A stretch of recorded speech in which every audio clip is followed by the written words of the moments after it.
always check with them about if they want their feet tucked or not. Yes, ma'am, that would be great. And she's probably cold. Do you like the heating blanket? Is it getting warm yet? Yes, ma'am, it's just magnificent. So this is the heating blanket. Okay. So we want them to feel secure, cozy, like they're ready to just feel like they can handle anything. I have a little pillow that I put underneath the knees because I'm going to be lowering her down. Uh-huh. And I want her to just be able to zone. I'm going to take your glasses, Madonna. We're just going to lay them over here out of the way. It's going to come right in that window. I think I can get it when you're sitting there. I'll be able to be all right. Alright, so this is her first free ride. Oh, very good. How'd you like that? That was excellent. See? And you take control of the head. Don't let them use their head. Just say you, and just lightly tap, just say you just relax, let me do the work. And they will try to help you. So when I'm threading this through, I go clear to the other side. I have 2 fingers and I'm going to pull it through on this finger. So I'm tapping, going through, bringing it around. And I always say I can improve your skin, but I never promise anything on hair. So again, it's just bringing this up, checking the ears, making sure the ears are not crunched or feeling hurt. And I want to go right to where I barely see the hairline. Okay. So how are we doing? Is that comfortable? Very good. All right. Now some people with their necks, what you may have to do is take your towel, roll it up a little bit, and give this as a neck pillow. It depends on the client. I'm only going to have her laying down about 10-15 minutes, so I'm not going to get too crazy about that. Okay. Because I need to do some different things with her today. So I'm just going to choose, the whole reason of this demonstration is to show the massage moves. I am using an Obagi cleanser on her though. Real upscale. It's a foaming cleanser. Do it over my bowl. Don't drop a drop. And it's kind of a lotion application move. You're smearing, I hate that word, but you're smearing product all over the décolleté, up and out of the neck, down the jawline.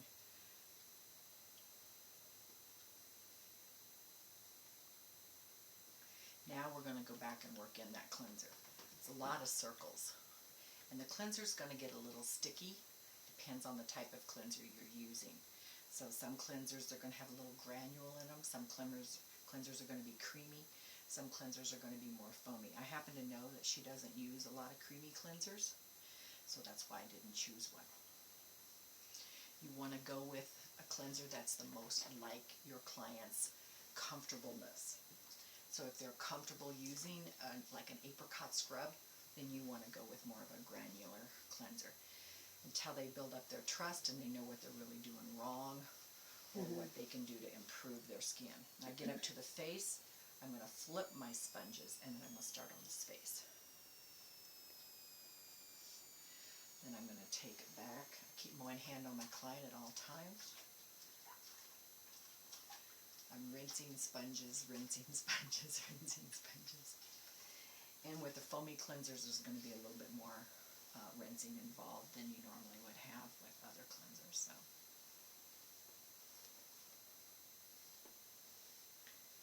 You want to go a little bit to the back and around and make sure you're getting a little bit more moisture going on there.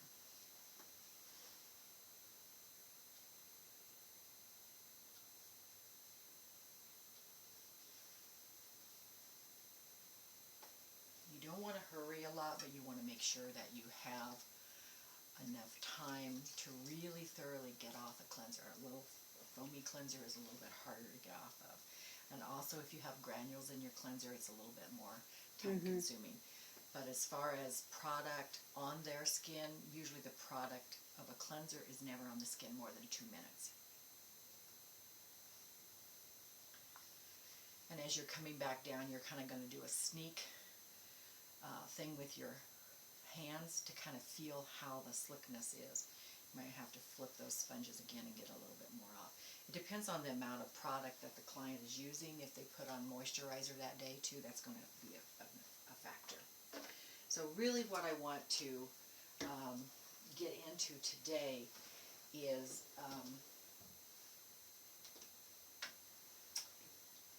the massage moves. So I'm going to massage a product in her skin that's actually going to help hydrate the skin and bring her skin kind of to a relaxed state. However, even though it's only a massage product, it's not the product that you would normally leave on the skin all day long. You still bring the pH up. So what I'm looking for and what I'm fumbling with, my apologies, is that I have a new toner that's out of a spray bottle, and I do not like spraying onto a client's skin. So what I'm doing is actually spraying it onto the cotton half rounds, and I'm just going to go through the skin. Again, I use on one side below the chin, I flip them and use the other side at the face. So by bringing that pH back up, you've actually right now improved the immunity of her skin higher than it was when I started working on her. And that's all about the pH. If you don't improve the client's skin and keep their immunity, their skin healthy, then you're really not doing your job as an esthetician. To me, it's not the right cleanser, it's the right pH. I want a very, very high pH on my client's skin. So I'm also today going to use a really high antioxidant moisturizer, and I'm mixing that with a little bit of coconut oil, just plain coconut oil. And I kind of do the mixing in my hands. So the lotion application again is kind of a wave on, wave off, up the neck. And I'm done. My lotion is technically applied to the skin. So I'm going to hemi-face, back down, and then back down the neck. So I'm going down to the décolleté. The reason we do the décolleté moves first is to open up blood flow to the face, the neck, and the head. A lot of people who have a lot of stress are not getting blood flow to their head because their head activity, they're very vata. Their head activity is so active, blood's not flowing because their vessels are high and open and circulating, and they're just not getting it. So I do a lot of circles, some wave action, kind of waving over my hands. I'm going to come around the shoulders, kind of go up that neck. I'm also paying attention to what it is I'm feeling. If I'm feeling somebody who's really tense, I'm probably going to stay right here for a while and do a few extra moves so that this client really relaxes and gets the most out of the facial that you can possibly get out of at least a facial move in 15 to 20 minutes. You need to know in a European facial all the facial moves that you can possibly get under your belt, because those facial moves are your moneymaker in a European facial. The technique, the procedures, the cleansing, the treatment steps, those are all important. But in a European facial, the massage and the blood flow, the circulation, is the essence of anti-aging, which is the number one reason you would be doing a European facial, other than the fact it feels really divine. So it's a firm pressure. I probably have about a 6 in my mind. What do you think my pressure is right now on a 1 to 10? 2. So she's feeling really tight. Yeah. She would love deep tissue massage. So it's just a lot of flat hand effleurage moments right now. I'm doing the back. I'm going right down the latissimus dorsi with my fingertips, and I'm slightly curving them up and drawing them so that that muscle really gets worked. I'm going to go slower as I get down there deeper so that her muscle can actually just kind of melt like butter over my fingertips. And sometimes you actually have to tell your client that you want them to melt like butter over your fingertips. And then then they give attention to that muscle and it can relax. But this is where a lot of type A or Vata people carry their stress, is right there.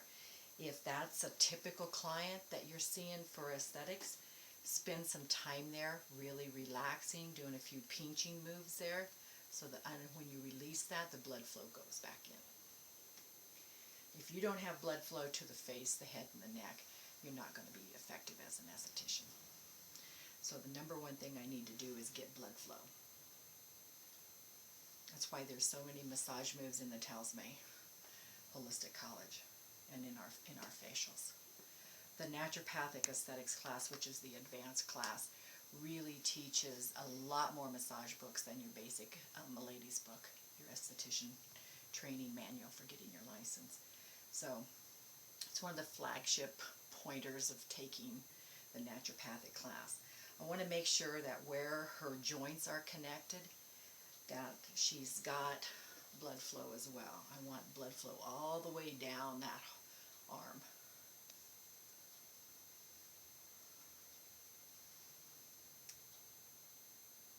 Nice slow moves. And iron it out. Push that shoulder down.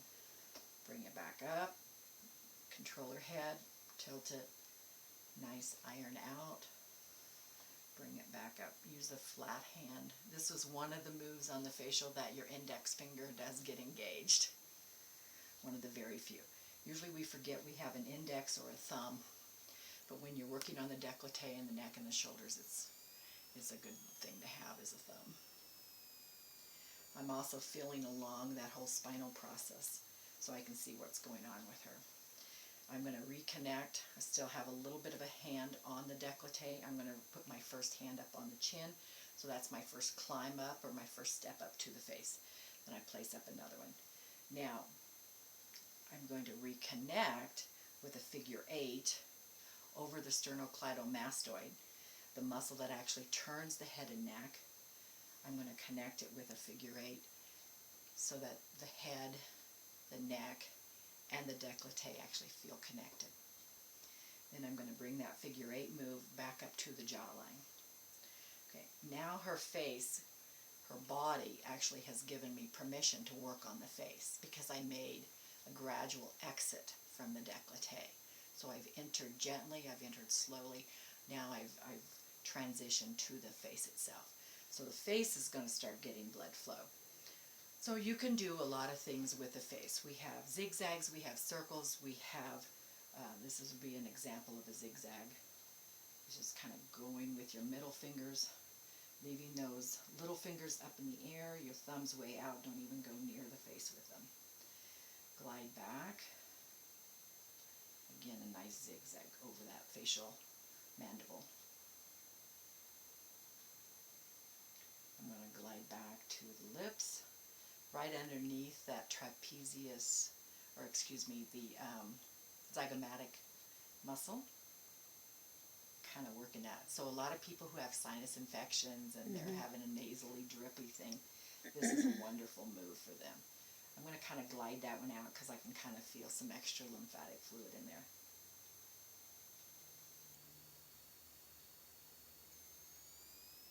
When you're gliding it out, you're just moving the lymph. It's like a manual lymphatic drainage technique. It's not a complete technique, but it does move it away, and it kind of, they may be sensing that they want to swallow when you're doing that one. So then we're going to go hemi-face back down to middle chin. Not the side of the chin, the middle of the chin is your starting point. So when I'm going my first round, I'm also sensing, are there any cysts? Are there any like little underground pimples coming up? Are there any nodules in there? I mean, maybe lymph nodes, muscle, tightness, all of those kind of things. My fingers learn to look and see and feel. Not my brain, not my eyes. I rarely ever look at my client when I'm doing an actual facial move. Okay? Because my fingers are smarter than my eyes. And when you wear glasses, you understand that one completely. So then I'm gliding back. I'm going to do it again. You can probably feel that underneath that zygomatic, really. just kind of milking it out.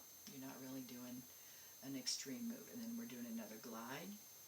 It's just a finger pressure. My goal with a facial is to work in the range of about a 5 on the Richter scale of pressures. I like to know that I'm therapeutic. A 1 or a 2, 3 is more of a light, relaxing, and some people who are under a lot of tension, that is actually more stressful. So doing about a 5 is more of a therapeutic level.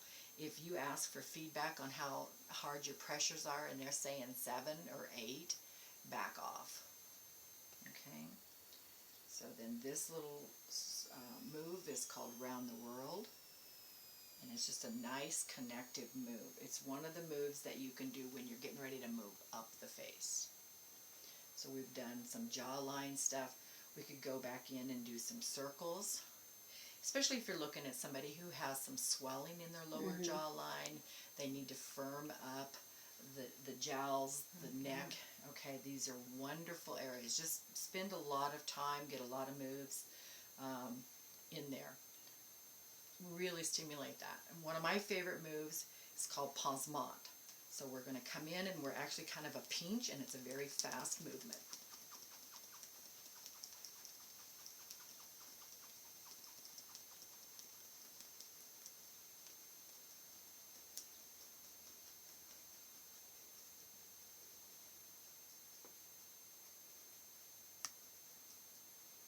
I could continue that all the way up her face. It would be totally annoying, however, in this situation. Not everyone feels that way. That's a perfect technique, a perfect move for somebody who has really mature skin. They're losing blood flow. There's not a lot of circulation still going. They've got some extra collagen, a little extra fattiness in their skin. You can really hit it hard. So your vibration, your pressures are probably going to go up to about a 7. That would be a normal range. Then what you need to do after you've done all this pita move is pansement. It's very stimulating. It's very digestive. I've moved a lot of lymphatic. I've moved a lot of oil, probably drained a few oil glands, moved stagnant energy, moved blood flow. So what I want to do is I want to go back in and calm the skin. So I'm going to use a very Vata move and calm. Middle chin to upper ear.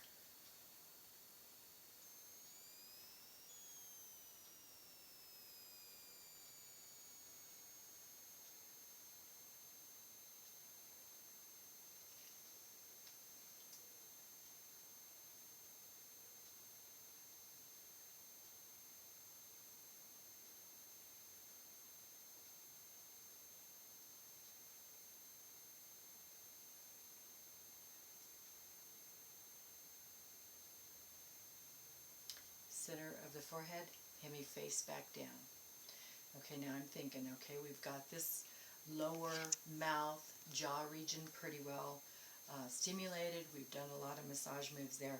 Let's move on up to the lips, and I like to just do a double, your fingers above and below the lips, glide 3 times, glide, and then stimulate with your middle fingers.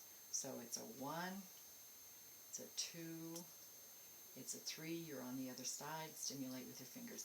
So for people whose mouths are starting to droop, this is the move you want. So 1, 2, 3. This is my second time on this side. 1, 2, 3. My second time on this side. 1, 2, 3. My third and final time on this side. 1, 2, 3. And if you don't have anybody to kiss, the lips don't get a lot of attention. So you want to kind of perk them back up. Get that pucker going again. Okay. Now then, again, I'm going to hemi face up. Maybe do a little circle. Get some movement in the forehead, because I'm kind of saying, hey, forehead, I'm coming up. I'm kind of like getting my foot in the door with the forehead. I like to go underneath the zygomatics a couple times. Keep draining.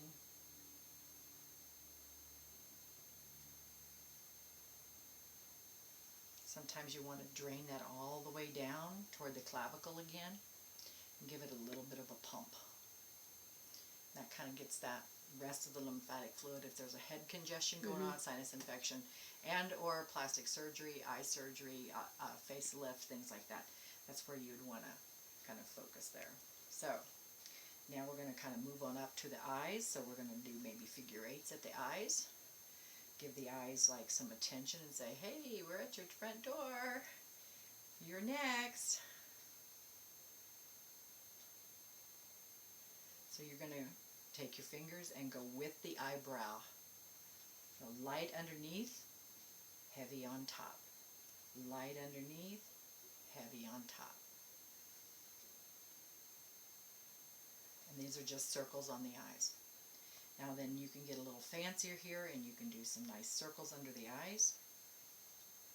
Then you can come in and maybe do a figure eight on the zygomatic, come up the eyebrow. Figure eight on the zygomatic, come up the eyebrow. Figure eight on the zygomatic, come up the eyebrow. Then we can go back to just the